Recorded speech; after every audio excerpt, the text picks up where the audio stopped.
Scrambled Eggs Super by Dr. Seuss. I don't like to brag, and I don't like to boast, said Peter T. Hooper. But speaking of toast, and speaking of kitchens and ketchup and cake and kettles and stoves and stuff people bake, well, I don't like to brag, but I'm telling you, Liz, that speaking of cooks, I'm the best that there is. Why, only last Tuesday, when Mother was out, I really cooked something worth talking about.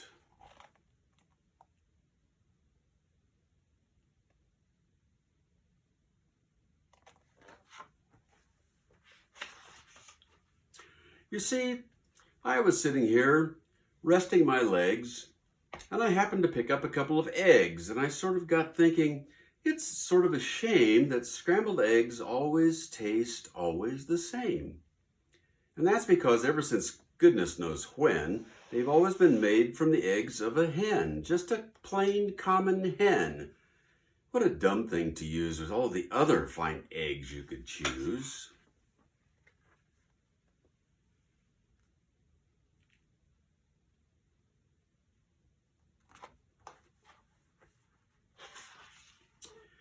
And so I decided that, just for a change, I'd scramble a new kind of egg on the range. Some fine, fancy eggs that no other cook cooks, like the eggs of the ruffle-necked Salamagooks. Salamagookses say they should be good, so I went in and found some as quick as I could.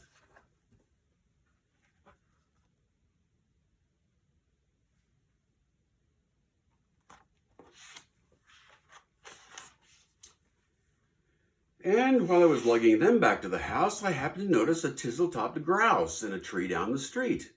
And I knew from her looks that her egg and the egg of the Salamagooks ought to mix mighty well. Ought to taste simply super when scrambled together by Peter T. Hooper.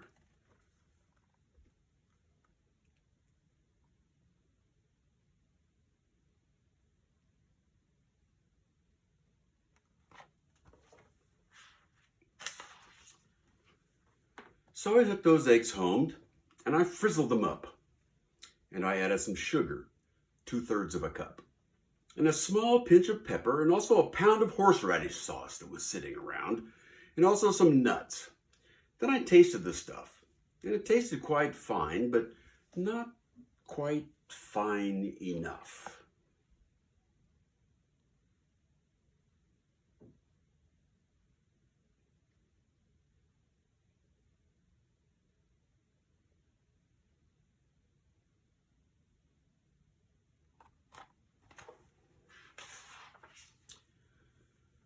To make the best scramble that's ever been made, a cook has to hook the best eggs ever laid. So I drove to the country, quite rather far out, and I studied the birds that were flitting about. I looked with great care at a mop-noodled finch. I looked at a beagle-beaked, bald-headed grinch. And also I looked at a shade-roosting quail who was roosting right under a lassalack's tail. And I looked at a spritz and a flannel-winged jay. But I just didn't stop. I kept right on my way because they didn't have eggs. They weren't laying that day.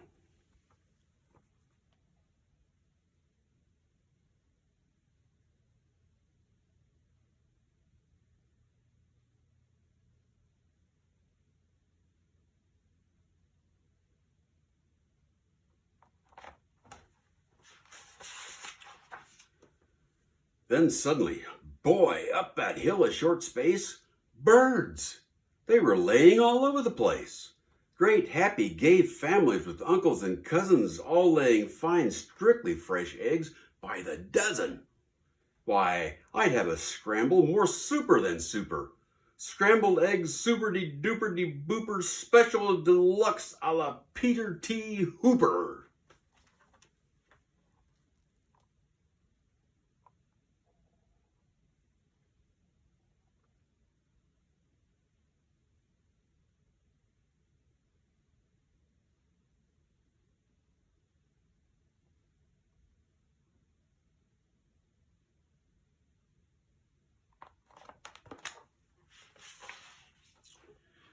I picked out the eggs in a most careful way. I only picked those that I knew were grade A. I only took eggs from the very best fowls, so I didn't take eggs from the twiddler owls because I knew that the eggs of those fellows who twiddle taste sort of like dust from inside a bass fiddle.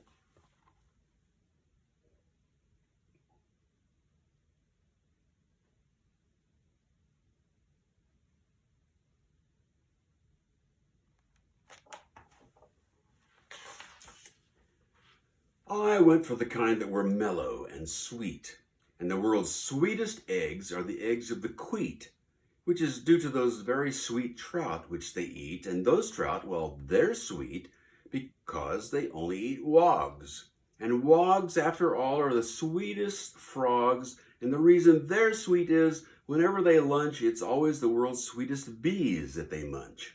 And the reason no bees can be sweeter than these, they only eat blossoms of bezelnut trees.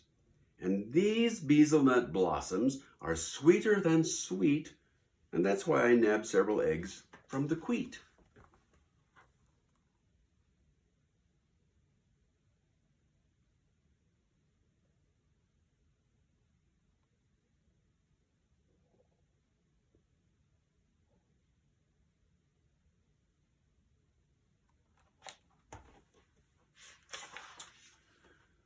But I passed up the eggs of a bird called a strudel, who's sort of a stork with fur like a poodle. For they say that the eggs of this kind of stork are gooey like glue and they stick to your fork. And the yolks of these eggs, I am told, taste like fleece, while the whites taste like very old bicycle grease.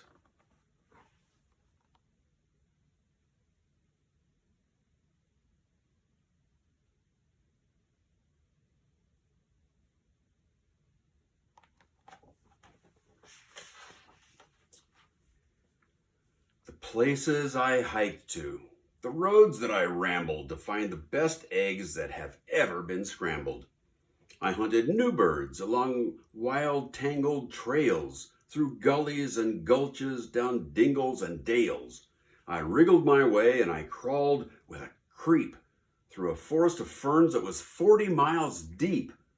And I mushed through the brush till I found a fine quigger whose eggs are as big as a pinhead, no bigger.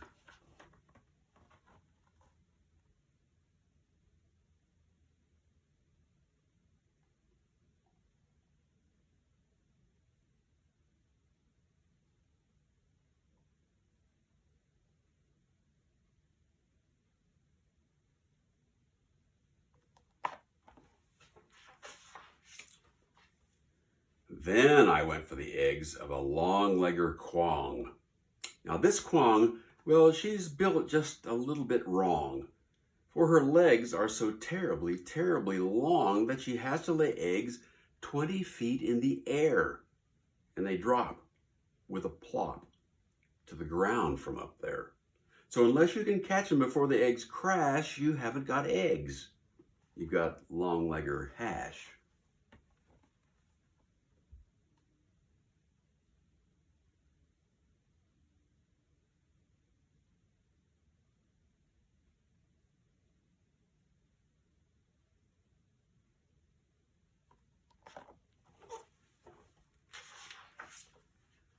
Eggs. I collected 302, but I still needed more. And I suddenly knew that job was too big for one fellow to do. So I telegraphed north to some friends near Fazole, which is 10 miles or so just beyond the North Pole. And they, all of them, jumped in their catamasaid, which is sort of a boat made of sea leopard's hide, which they sailed out to sea to go looking for grice, which is sort of a bird which lays eggs on the ice, which they grabbed with a tool which is known as a squitch, because those eggs are too cold to be touched without which.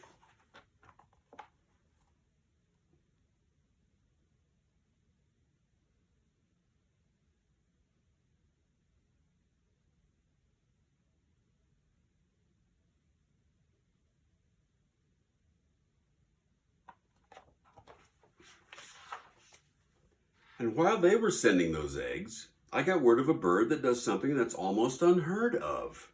It's hard to believe, but this bird, called the pelf, lays eggs that are 3 times as big as herself. How that pelf ever learned such a difficult trick, I never found out. But I found that egg quick, and I managed to get it down out of the nest and home to the kitchen along with the rest.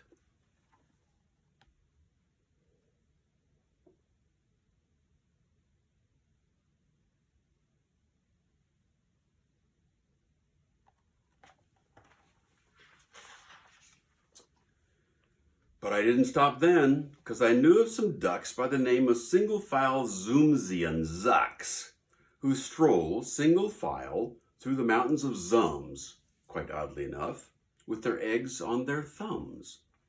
And some fellows in Zums who I happen to know just happened to capture 1,000 or so. And they wrapped up their eggs and they mailed them by air, marked special delivery, handle with care.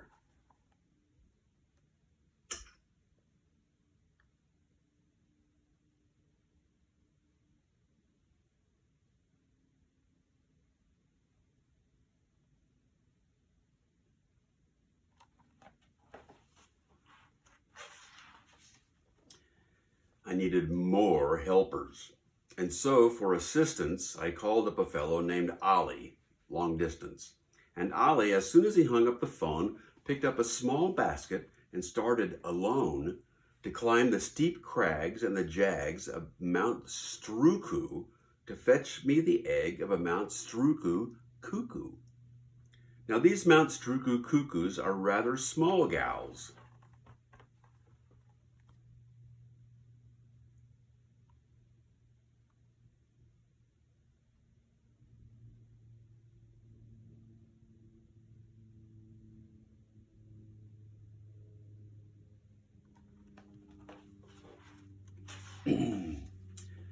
But these Mount Struku cuckoos have lots of big pals. They dived from the skies with wild cackling shrieks, and they grabbed at his legs and they stabbed at his cheeks with their yammering, clamoring, hammering beaks. But Ollie, brave Ollie, he fought his way through, and he sent me that egg as I knew he would do for my scrambled eggs, super duper booper special deluxe a la Peter T. Hooper.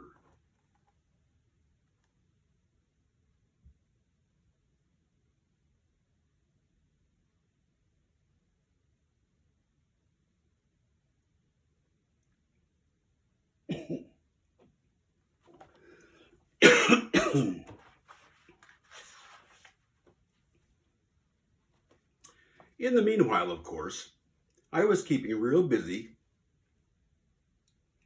collecting the eggs of the 3-eyelashed tizzy. They're quite hard to reach, so I wrote on top of a ham icka snim icka schnam icka schnoop.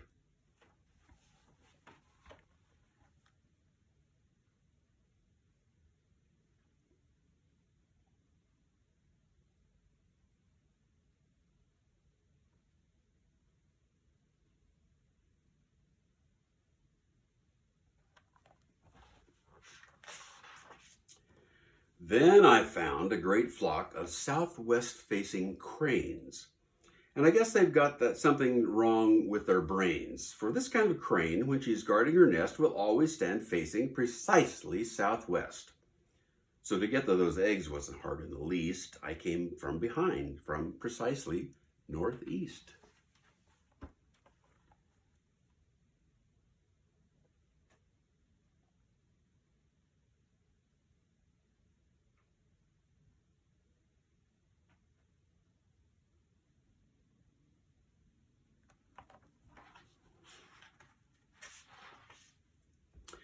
And I captured the egg of a grickly gractus, who lays them up high in a prickly cactus.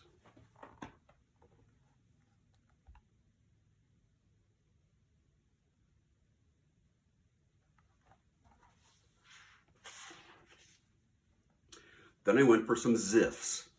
They're exactly like zuffs, But the ziffs live on cliffs and the zuffs live on bluffs.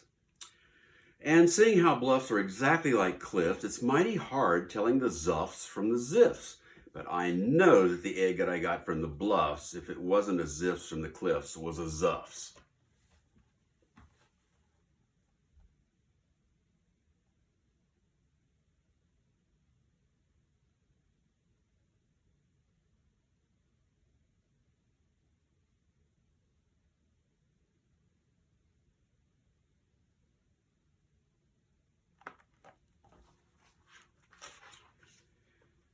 Now I needed the egg of a moth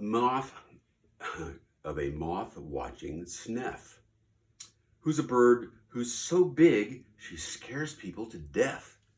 And this awful big bird, well, the reason they name her the moth watching sniff is because that's how they tame her. She likes watching moths. Sort of quiets her mind.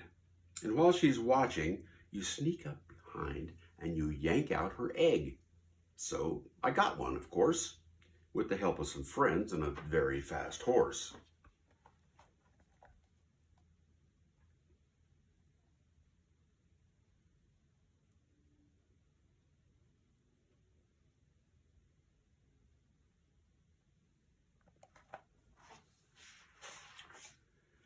If you want to get eggs you can't buy at a store, you have to do things never thought of before. Why, to get the egg of one very small doff, you have to pry all of one mountaintop off.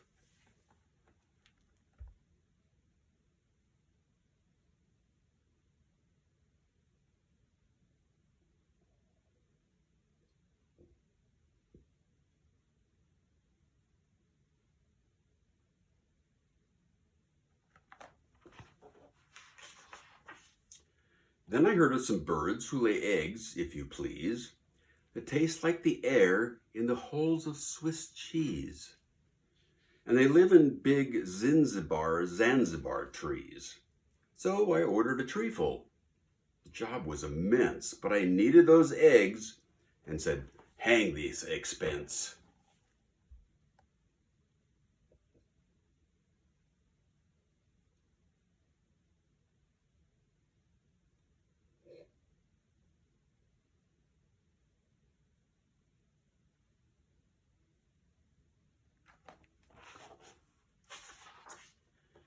I still needed one more, and I saved it for last. The egg of the frightful, bombastic aghast. And that bird is so mean, and that bird is so fast, that I had to escape on a jillick-a-jast, a fleet-footed beast who can run like a deer, but looks sort of different. You steer him by ear.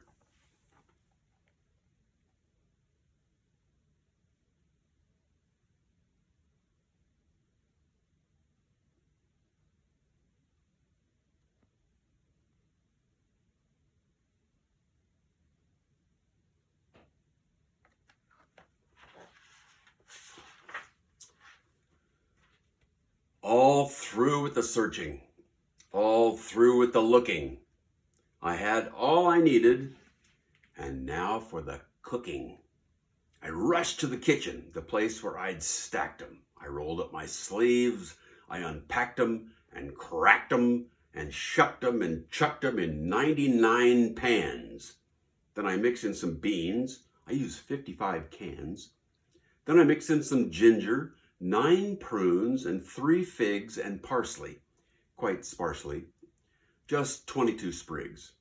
Then I added 6 cinnamon sticks and a clove, and my scramble was ready to go on the stove.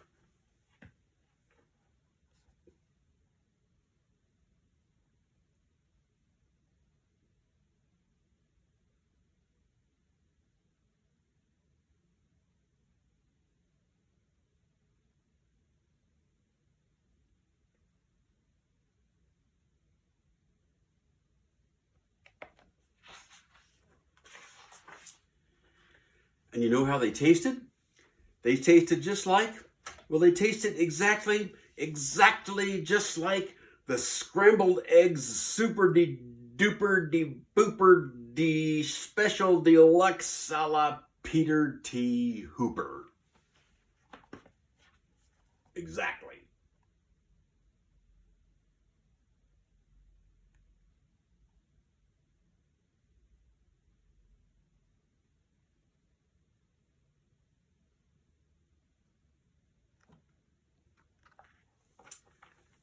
Well, I know what I'm having for breakfast. Thanks for listening.